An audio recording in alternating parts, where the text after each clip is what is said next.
সেরা ফুটবলারকে এই কথার যুদ্ধ চলে আসছে বছরের পর বছর। কারো কাছে মেসি তো কারো কাছে রোনালদো। এই দুজনকে নিয়ে যতই আলোচনা হোক না কেন, একজন ফুটবল ভক্ত হিসেবে ক্রিস্টিয়ানো রোনালদোকে অপছন্দ করার কোনো কারণ নেই। বয়সটা 40 পেরোলেও তা যে নিছকই একটি সংখ্যা, পায়ের জাদু কিংবা ফিটনেসে মাঠে বারবার তা প্রমাণ করেছেন এই পর্তুগিজ স্ট্রাইকার।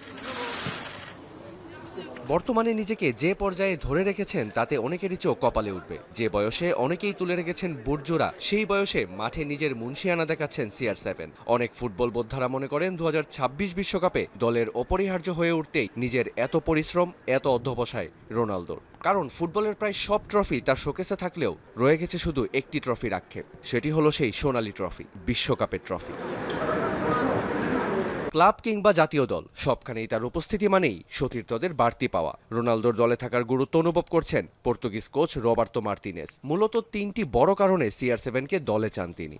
আমরা সবসময় তিনটি স্তম্ভ দেখি: প্রতিভা, অভিজ্ঞতা ও মানসিকতা। দলে থাকার ও কিছু করার জন্য সে নিজেকে নিজে চাপের মধ্যে রাখে, আর এটাই তাকে জাতীয় দলে সুযোগ করে দেয়। সেরা হওয়ার সেই ক্ষুধা সংক্রামক। মাঠে সে যা করে তা জাতীয় দলে অনেক বড় অবদান রাখে। পেশাদার কেরিয়ারের এক অনন্য রেকর্ডের পেছনে ছুটছেন রোনালদো। এখন পর্যন্ত তার গোল সংখ্যা 955টি। 5 বারের ব্যালন ডিওর জয়ী 1000 গোলে পৌঁছাতে পারবেন কিনা এমন প্রশ্নের জবাবে অবশ্য কিছুটা ভিন্ন উত্তরই দিয়েছেন পর্তুগিজ কোচ। নিজের লক্ষ্য নিয়ে কথা বলার সময় সে দীর্ঘমেয়াদী চিন্তা, যেমন 1000 গোল করার নির্দিষ্ট সংখ্যক ম্যাচ খেলার বিষয়গুলো এড়িয়ে চলে। আজকে দিনে যতটা ভালো করা যায় ততটা চেষ্টাই তার মূল মন্ত্র। তাই গোল সংখ্যা কততে পৌঁছাবে সেটা নির্ভর করছে অবসরের সিদ্ধান্তের উপর। আমি মনে করি না 1000 গোল কোনো লক্ষ্য। আসন্ন ফিফা বিশ্বকাপে পর্তুগাল খেলবে কে গ্রুপ থেকে। 17 জুন প্লে অফ থেকে আসা দলের সাথে ম্যাচ দিয়েই বিশ্বকাপের যাত্রা শুরু করবে CR7-এর দল।